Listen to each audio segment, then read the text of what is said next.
Donc voici ma SonicPad installée sur ma Creality Ender 5 Plus. Pour l'installation, c'est pas si compliqué, il faut suivre les instructions, sauf qu'à un moment donné, ça dit pour flasher l'imprimante, il faut mettre la carte SD dans le lecteur de carte et ensuite la carte SD dans l'imprimante. Sauf que avec l'imprimante, c'est maintenant, ça va être nouveau j'imagine, c'est juste une clé USB, donc il n'y a pas moyen de mettre la carte SD là-dedans. Donc en fait, je l'ai flashé directement par le câble USB. Mais j'ai cherché longtemps au début pour faire ça, mais bon, finalement ça se fait par la carte USB. Donc ça c'est plus à faire, comme ils expliquent en fait. Ensuite, sur les instructions, aussi il y a une histoire de vibration compensation. Donc il faut tester il fait vibrer l'imprimante, il faut tester. Pour ça, il faut imprimer un petit morceau comme ça. La petite pièce grise, il faut l'imprimer. Le capteur vient avec la SonicPad, donc ils disent sur les photos d'installer ça sur la tête à la place du BL Touch, sauf qu'il faut finalement quand même mettre le BL Touch, sinon ça fonctionne pas. Donc ça c'est un détail qu'ils expliquent pas. Donc en fait la plaque en métal ici, il faut la démonter et c'est la plaque en plastique qui va venir à la place. Donc il faut enlever le BL Touch qu'il y a là ici pour le mettre ici, et on met tout ensemble comme ça à la place de cette plaque en métal, comme ça il va faire ce test. Mais au début j'avais pas vu parce que sur les photos il y a marqué nulle part qu'il faut mettre le BL Touch. Donc ce qui se passe c'est que toute la tête va descendre et puis elle ne s'arrêtera jamais. Et il y a une chose aussi à savoir, c'est que là mon imprimante est éteinte. Quand j'allume le SonicPad,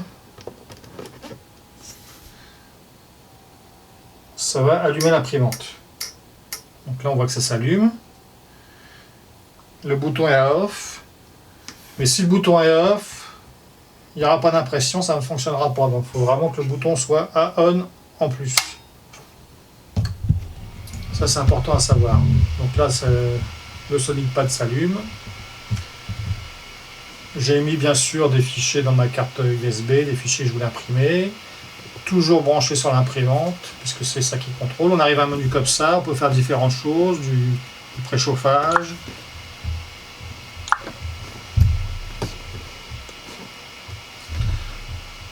On peut contrôler un peu toutes les extrusions, les températures,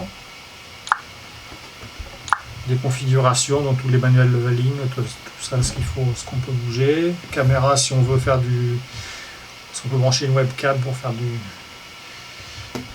ça. Donc après, là, si on va imprimer, je vais dans Print. Je vais dans mon USB, bien sûr. Et admettons, je vais aller chercher... Donc là on fait print. Là ça va nous dire le temps que ça va prendre. On fait print. Donc là j'ai mes informations, la température que j'ai besoin, la vitesse,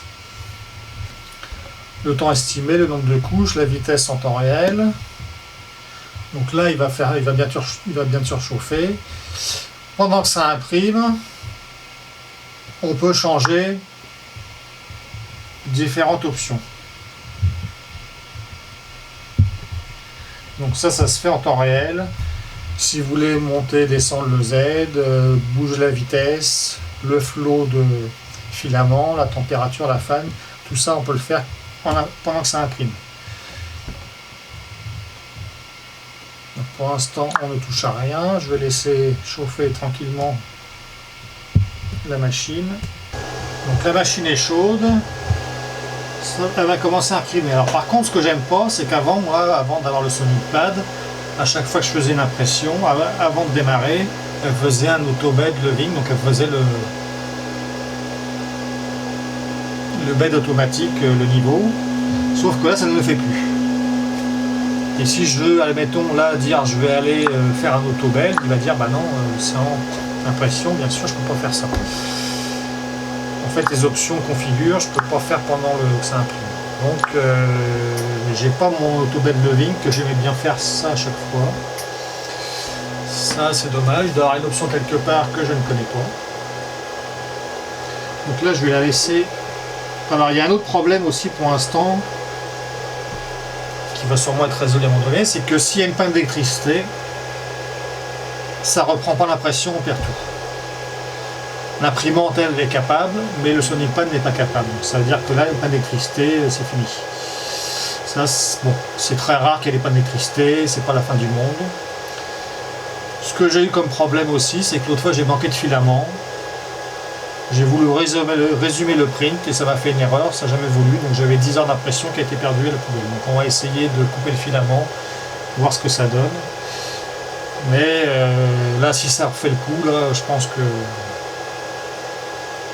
je vais virer le Sonic Pad là, parce que si je perds les impressions parce que je manque de filament, ça marche pas. Donc là, il est parti pour faire la première couche. Donc là, on voit bien le temps, le nombre de couches, la vitesse. Donc là, vu que c'est la première couche, c'est normal, il va aller très lentement.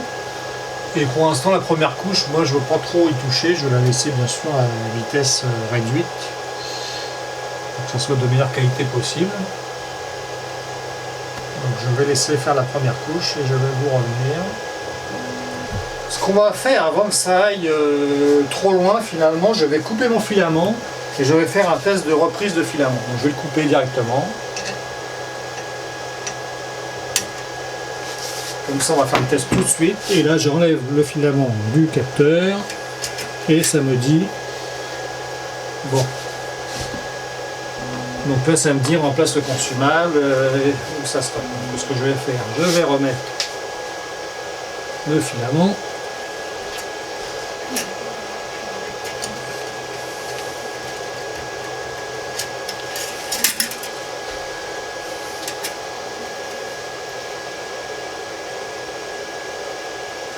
L'autre fois, ça me faisait une erreur, ça ne fonctionnait pas. Donc le filament est remis, je fais continue. Donc on va voir ce qui se passe. Et il reprend le print. Bon bah l'autre fois, ça n'avait pas fonctionné. Je ne sais pas pourquoi. Mais ce qui s'est passé, c'est que l'autre fois, je m'en suis aperçu, ça s'est passé pendant la nuit. Donc ça avait pris un certain temps et il n'avait pas aimé ça. Peut-être que si on attend trop longtemps pour remettre de filament, ça ne fonctionne pas. Bon, on va même pas attendre la première couche, on va le faire tout de suite. Donc là, ce qu'on peut faire pour gagner du temps, c'est monter la vitesse. Donc là, on voit qu'il me reste 4 h 20 minutes. Je suis à 100% de ma vitesse. Donc je vais mettre en unité de 10% et je vais même monter à 100. Alors c'est pas... ça marche comme ça veut. On va mettre à 150% directement.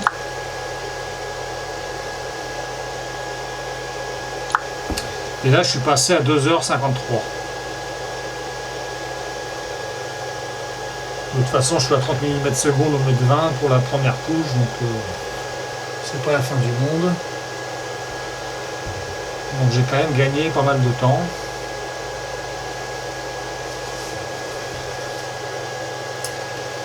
Le problème, c'est que quand on est à des vitesses, des fois, c'est sa première couche qui est lente, mais des fois j'arrive à des 200-300 mm/s en montant à 150% par exemple. Donc là ça me fait peur, je me suis dit qu'à machine à un moment donné elle va avoir du mal à suivre. Donc on va la battre à 200% pour voir ce qui se passe.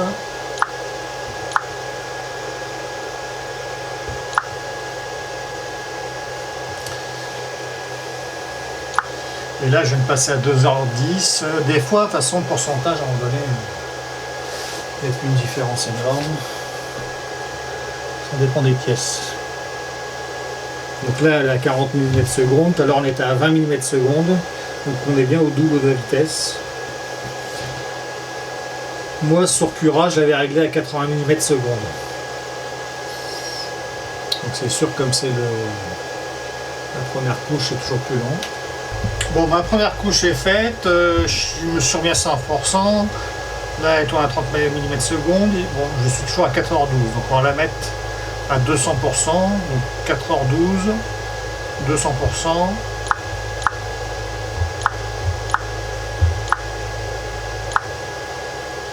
Ce qui me fatigue, c'est que le clavier, le truc n'est pas très réactif.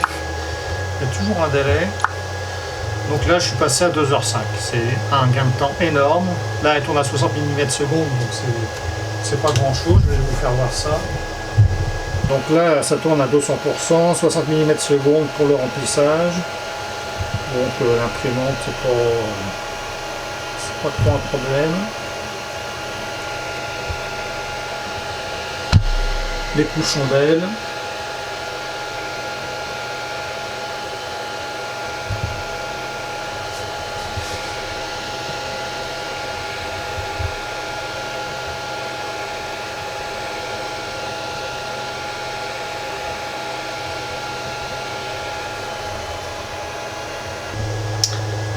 Donc, est-ce que je l'aime? Bon, est-ce que je le rachèterai surtout? Donc, déjà,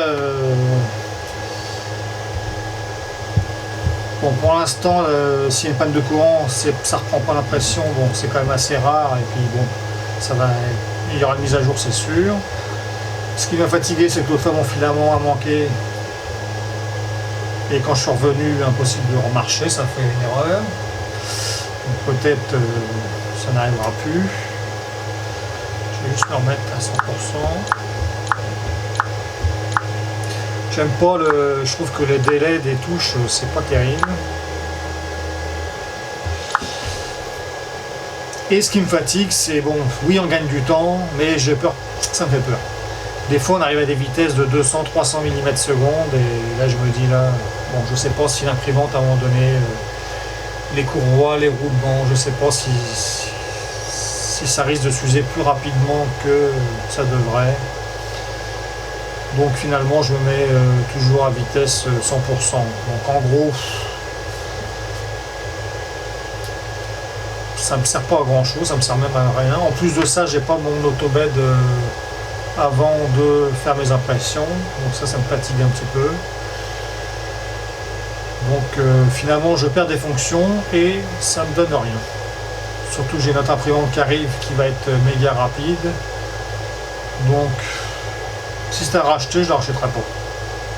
Et je pense qu'à un moment donné, je vais repasser, je vais l'enlever, je vais remettre l'imprimante simplement parce que en fait j'ai peur qu'elle s'use trop vite. C'est ça qui me fait peur.